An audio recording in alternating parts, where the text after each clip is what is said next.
యేసుక్రీస్తు ప్రభునామములు అందరికీ వందనములు. దేవుని వాక్యంలో నుంచి మొదటి తిమోతి పత్రిక 2వ అధ్యాయము మొదటి 6 వచనములు చదువుకుని ధ్యానం చేద్దాం. మనము సంపూర్ణ భక్తియు మాన్యతయు కలిగి నెమ్మదిగాను సుఖముగాను బ్రతుకు నిమిత్తము అన్నిటికంటే ముఖ్యముగా మనుషులందరి కొరకును రాజుల కొరకును అధికారులందరి కొరకును విజ్ఞాపనములను ప్రార్థనలను యాచనలను కృతజ్ఞతాస్తుతులను చేయవలనని హెచ్చరించుచున్నాను. ఇది మంచిదియు మన రక్షకుడగు దేవుని దృష్టికి అనుకూలమైనదియునయున్నది. ఆయన మనుషులందరూ రక్షణ పొంది సత్యమును గూర్చిన అనుభవ జ్ఞానము గలవారై ఉండవలనని ఇచ్చయించుచున్నాడు. దేవుడు ఒక్కడే, దేవునికి నరులకును మధ్యవర్తియు ఒక్కడే. ఆయన క్రీస్తు యేసను నరుడు. ఈయన అందరి కొరకు విమోచన క్రయధనముగా తను తానే సమర్పించుకునెను. దీనిని గూర్చిన సాక్ష్యము యుక్త కాలముల యందు ఇయ్యబడెను. చిన్న ప్రార్థన చేసుకుని ధ్యానం చేద్దాం. యేసు ప్రభువా, మీ పరిశుద్ధమైన నామానికి వందనములు చెల్లిస్తూ ఉంటున్నాం. చదువుబడిన లేఖన భాగాలు మా ఆత్మీయ జీవితానికి ఆశీర్వాదకరంగా ఉండులాగున, ఇంకనూ రక్షణ లేని వారికి రక్షణకరంగా ఉండులాగున, మీకు మహిమకరంగా ఉండులాగున కృప చూపించమని యేసుక్రీస్తు ప్రభు పేరట స్తోత్రములు చెల్లించుకుంటూ ప్రార్థిస్తున్నాము తండ్రి. ఆమెన్. ప్రభునందు ప్రియ సోదర సోదరులారా, ఈ వాక్య భాగంలో మన యొక్క భక్తి జీవితము సంపూర్ణంగా ఉండాలని, మాన్యత కలిగి నెమ్మదిగా సుఖంగా మనం బ్రతకాలి అని అంటే అన్నిటికంటే ముఖ్యముగా అనే ఈ మాటలో మన హృదయము, మన యొక్క తలంపులు అన్నిటికంటే ముఖ్యంగా దేని వైపునకు ఫోకస్ చేసి దేని వైపున మనం మన యొక్క గమనాన్ని ఉంచాలి అని అంటే ప్రార్థన వైపునకని ఈ భాగంలో మనం చూస్తున్నాం. ఆ ప్రార్థన అనేటువంటిది 3 విధాలుగా మనం చూస్తాం. ఆయనని అడగడం అనంటే మనకు దేవునికి ఉన్న సంబంధాన్ని బట్టి మనం ఏది అడిగినా దేవుడు ఇస్తాడు అని మనం పొందుకుంటూ మేలు అనుభవిస్తూ ఉంటాం. సంతోషంగా మన తండ్రి అయిన దేవుని దగ్గర నుంచి మనం పొందుకుంటూ ఉంటాం. అదే సమయంలో ప్రార్థన అనేటువంటిది అందరి కొరకు మనం ప్రార్థన చేయాలి అని అంటే మన హృదయంలో తలంపులలో దేవునికి ఉన్నటువంటి మనస్సు మనం నింపుకొని ఉన్నప్పుడే ప్రార్థన చేయగలుగుతాం. దేవుని యొక్క మనసు అందరూ అంతటా మారు మనసు పొందాలని ఆయన ఇష్టపడే దేవుడిగా ఉన్నాడు. అందరికీ ఉపకారిగా ఉన్నటువంటి దేవుడిగా ఉన్నాడు. ఆయన అందరినీ ప్రేమించే దేవుడిగా ఉన్నాడు. ఆయనకి ఏ విధమైన భేదాభిప్రాయాలు లేనటువంటి దేవుడిగా ఉన్నాడు. కాబట్టి మనము అందరి కొరకు ప్రార్థన చేసే వాళ్ళంగా ఉండాలంటే మొట్టమొదటి మన హృదయంలో, మన తలంపులలో ఎవరి గురించి కూడా ద్వేషమైనటువంటి అభిప్రాయాలు ఏ విధము చేత కూడా ఉండకూడదు. ఆఖరికి సిలువలో యేసు ప్రభు శత్రువుల కొరకు ప్రార్థించాడు. ఆయన మీ శత్రువుల కొరకు ప్రార్థించండి అని మనకు నేర్పించాడు. అందుచేత అందరినీ మనము ప్రేమతోటి ప్రార్థన చేసే విషయంలో మనం ఉండాలని చూస్తున్నాం. అందులో మొదటిదిగా రాజుల కొరకు, అధికారుల కొరకు విజ్ఞాపనలు, ప్రార్థనలు చేయండి అనే మాట ఇక్కడ ఎందుకని చూస్తున్నామనంటే మనము చేసేటువంటి ప్రార్థన వలన ఈ లోకంలో పరిపాలన చేసేటువంటి ప్రభుత్వాలు ఆనాటి కాలమందు రాజుల వలె వారు ప్రార్థన చేసేవాళ్ళు, వాళ్ళ జోలికి మనం వెళ్ళకూడదు అని వారికి వారే అనుకొని మనల్ని విడిచిపెడతారని ఆనాటి కాలమందు పౌలు గారు ఒక పక్కన హింస అనుభవిస్తూ కూడా అనుభవపూర్తిగా వారికి ఈ రీతిగా మీరు ప్రార్థన చేయండి అని నేర్పించాడు. మనము మన పిల్లలకు, మనతో పాటు దేవుని వాక్యాన్ని వింటున్నటువంటి బిడ్డలకు మనమేమి నేర్పిస్తున్నామో ఒకసారి ఆలోచన చేసుకోవలసిన వాళ్ళంగా ఉన్నాం. అధికారులను దేవుడు మన కొరకై ఉంచాడు. ప్రభుత్వాలను దేవుడే ఎన్నిక చేసి మన కొరకై ఉంచాడు. ఏ రకమైనటువంటి ప్రభుత్వాలున్నా, ఎలాంటి అధికారులున్నా కూడా దేవుని మనస్సు కలిగినటువంటి మనము వారందరి క్షేమం కొరకు ప్రార్థించబద్దులంగా ఉంటూ ఉన్నాం. మన యొక్క కుటుంబాల్లో శేషించిన వారి రక్షణ కొరకు ప్రార్థించాల్సినటువంటి వారంగా ఉంటున్నాం. మెట్టుకు ప్రభువుకు కలిగినటువంటి మనసు మనం కలిగి ఉండాలని మనం చూస్తున్నాం. ఈనాటి దినమందు దేవుని యొక్క సన్నిధిలో 5వ వచనము మనం చూస్తే మొదటి తిమోతి 2వ అధ్యాయం 5వ వచనంలో దేవుడు ఒక్కడే, దేవునికిని నరులకును మధ్యవర్తి ఒక్కడే, ఆయన క్రీస్తు యేసను నరుడు అనే మాట మనం చూస్తున్నాం. దేవుడు ఒక్కడే, త్రిత్వంలో ఏకత్వమైనటువంటి దేవుడుగా మనం చూస్తున్నాము. యేసుక్రీస్తు ప్రభువు 2వ స్థానంలో ఉన్నటువంటి వానిగా మనం చూచినా కానీ, పరిశుద్ధాత్మ దేవుడు 3వ స్థానంలో ఉన్నట్టుగా కనిపించినా కానీ, త్రిత్వంలో ఏకత్వమైనటువంటి దేవుడు సమానమైనటువంటి వాడుగా ఉంటూ ఉన్నాడు. ఆయన ఒక్కడే ఉంటూ ఉన్నాడు. మనము ఆయన సన్నిధికి వెళ్ళాలి అనంటే ఆయనకు తిరుగుబాటు చేసినందువలన మనము పాపము చేసి దాని వలన వచ్చే జీతమైన మరణము క్రింద మనం ఉంటున్నాం కనుక మన మనసాక్షిలో దోషారోపణ ఉంది కనుక పవిత్రత లేదు కాబట్టి పరిశుద్ధుడైన దేవుని సన్నిధికి మనం వెళ్ళడానికి మధ్యవర్తి అవసరమయ్యాడు.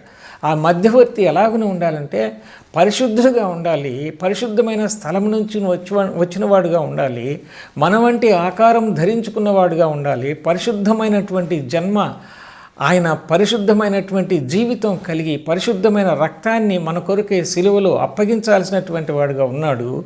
అందుకనే పాప పరిహారార్థ బలిగా ఆయన మన కొరకు ఈ లోకానికి రావాల్సి వచ్చింది. ఆయన క్రీస్తు యేసును నరుడు అనేటువంటి మాటని ఈ భాగంలో మనం చూస్తూ ఉంటున్నాము. మనము ఈ రోజున దేవుని ఆరాధన చేయగలుగుతున్నాము. దేవుని సన్నిధికి వెళ్ళి ప్రార్థిస్తే ఆయన మన ప్రార్థన ఆలకిస్తున్నాడు, మనం మేలు పొందుతున్నాము. మనం చేసినటువంటి ప్రార్థన ఆలకించి ఇతరులను కాపాడుతున్నాడు. మనకు మాత్రమే ఆ యొక్క యోగ్యతను దేవుడిచ్చాడు. రక్షణ పొందినటువంటి మనము ప్రార్థన చేస్తేనే ప్రభుత్వాలు, అధికారులు క్షేమంగా ఉంటారని బైబిల్ గ్రంథం తెలియచేస్తుంది. మనము ప్రార్థన చేస్తేనే సకల సృష్టిలో ఉన్న నలుమూలలకు సువార్త వ్యాప్తి చెందుతుంది, ఆయన సంఘము క్షేమాభివృద్ధి పొందుతుంది అని మనం చూస్తూ ఉంటున్నాం. పాప క్షమాపణ నిమిత్తం పాపి ప్రార్థన చేస్తే దేవుడు ఆలకిస్తాడు, కానీ నమ్మినానని చెప్పుకుంటూ హృదయంలో శుద్ధి లేకుండా ఉండి ప్రార్థిస్తే దేవుని సన్నిధికి ఆ ప్రార్థన చేరదు. దేవునికి కలిగిన మనసు కలిగి అందరి కొరకు నేను ఇంటర్సెషన్ చేస్తున్నాను, మధ్యవర్తిత్వాన్ని చేస్తున్నాను, దేవుడు నాకు ఆ యొక్క అవకాశాన్ని ఇచ్చాడు, నేను ప్రార్థన చేయకపోతే ఎలాగునా అనే మనసుతోటి అందరి పట్ల మంచి సహృద భావాన్ని కలిగి ప్రార్థన చేసే అలవాటు మనకున్నప్పుడు దేవుడు మనలను కనికరించి మనలను ఉపయోగించి అనేక మందిని రక్షించేవాడుగా, క్షేమం కలుగు చేసేవాడుగా, ప్రతి ఒక్కరికి మేలు కలుగు చేసేవాడుగా ఉంటాడు. ప్రతి ఒక్కరి ఈ లోకాన్ని విడవలసిన వాళ్ళే. ఆయా రకాలైన శరీర బలహీనతలు రక్షణ పొందిన వారికి, రక్షణ లేని వారికి వస్తూనే ఉంటాయి. ఎందుకంటే ఈ శరీరం దీన శరీరం కనుక ఈ శరీరం మనం విడిచిపెట్టేస్తాము, దేవుని దగ్గరికి మనం వెళతామని ఎరిగినటువంటి మనము ఈ లోకంలో మన పరిస్థితులు ఎలాగున ఉన్నా కానీ ప్రభు సిలువలో వేలాడుతూ ప్రార్థన చేసిన ఆ ప్రార్థనను నేర్చుకొని ప్రభు కోసం మనం ప్రార్థించవలసినటువంటి వారంగా ఉన్నామని మొదటి భాగంలో చూస్తే, రెండవ భాగంలో ఆయన ఒకే ఒక దేవుడు, మనుషులకు దేవునికి మధ్యవర్తి ఒక్కడే, ఆయనే క్రీస్తు యేసు అను నరుడు అనే మాట చూస్తున్నాం.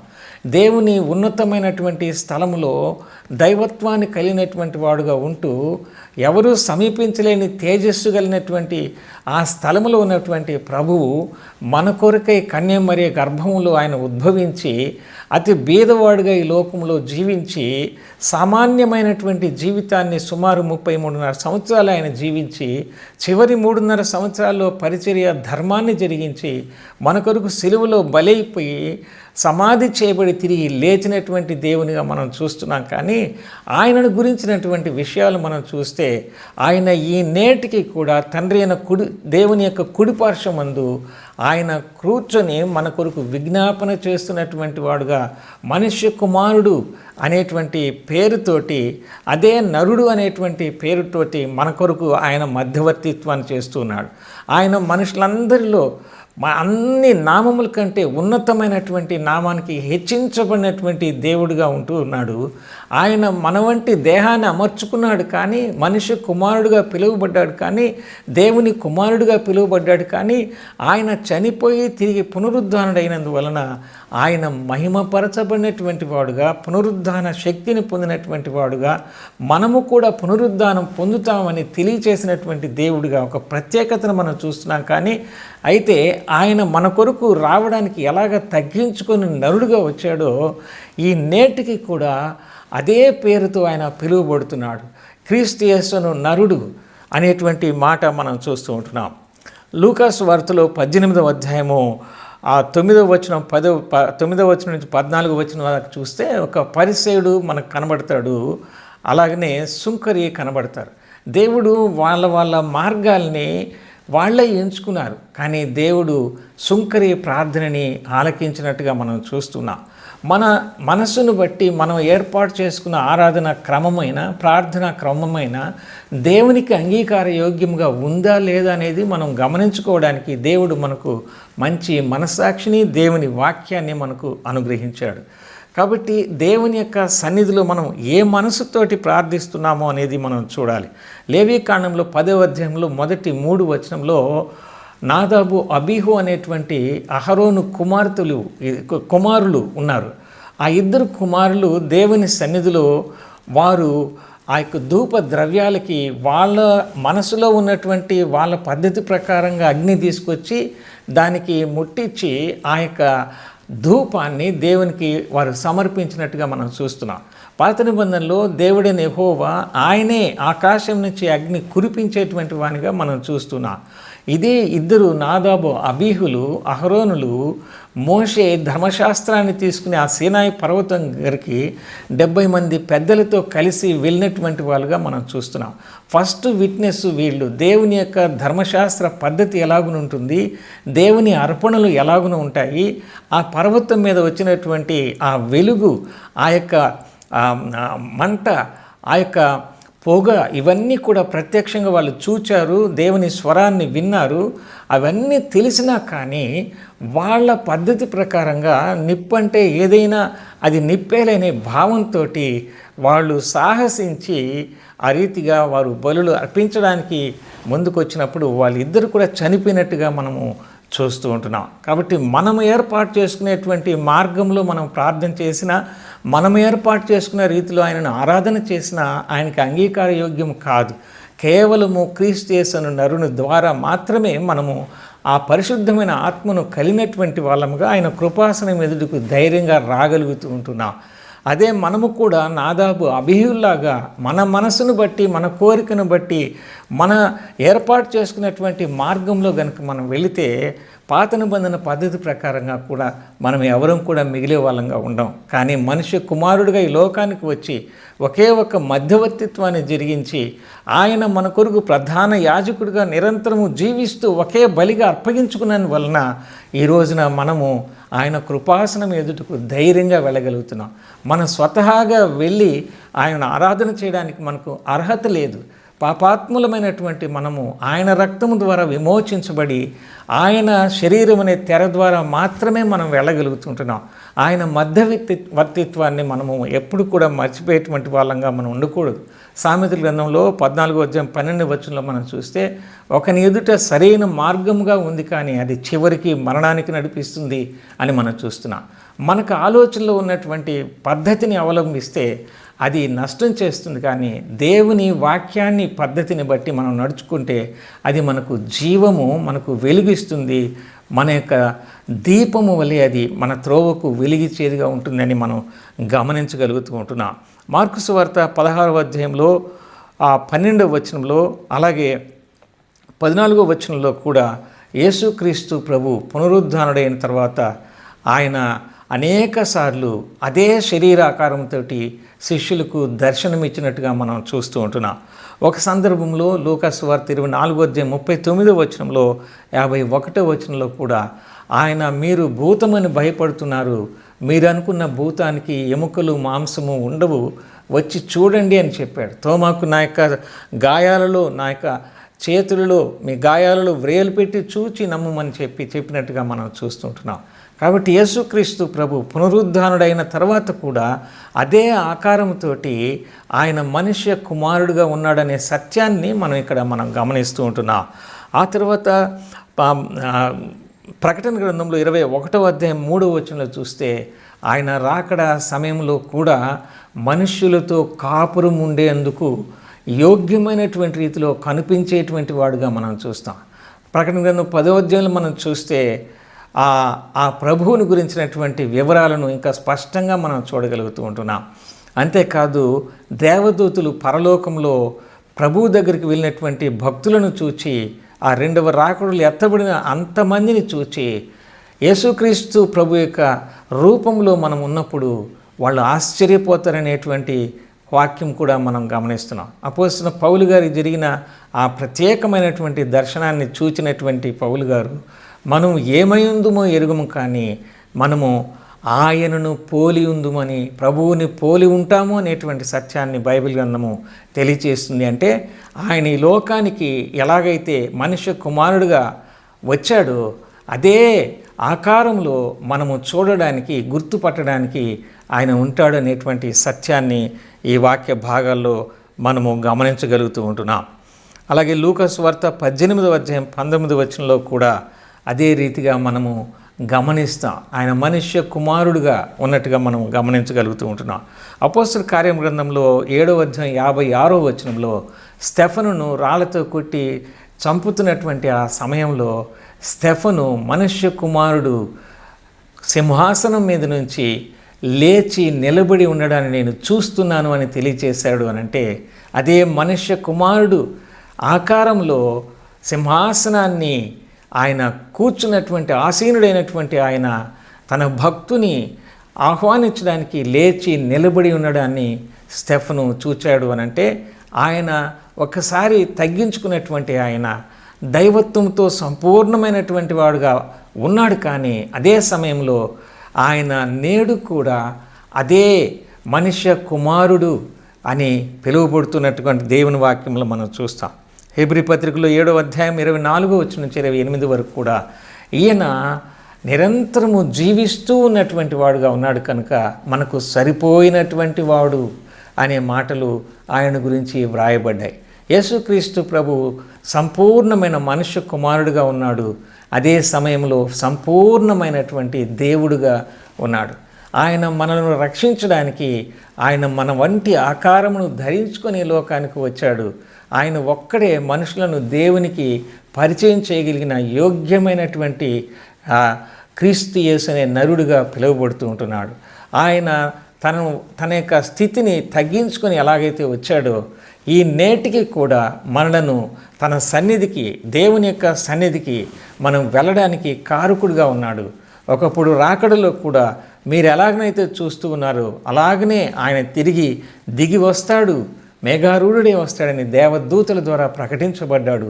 ప్రభు అంతగా తగ్గించుకొని ఈ నేటికి మన కొరకు ఆయన తండ్రి కుడి పార్శ్వన కూర్చొని మనుష్య కుమారుడుగా విజ్ఞాపన చేస్తూ ఉంటే మనము దేవుని పట్ల ఎంత వినయ విధేయతలు కలిగి మనము ప్రజలకి దేవునికి మధ్యవర్తిత్వాన్ని ప్రార్థన ద్వారా, దేవుని సన్నిధిలో స్తుతుల ద్వారా ఆయనని, ఆయన నామాన్ని ఘనపరుస్తున్నా, మహిమపరుస్తున్నా, మన పిల్లలకు మనం వాక్యం చెప్తున్నటువంటి వారికి ఎలాగున ప్రార్థించాలి, ఎలాగున ఆరాధన చేయాలని మనము తెలియచేస్తున్నాము.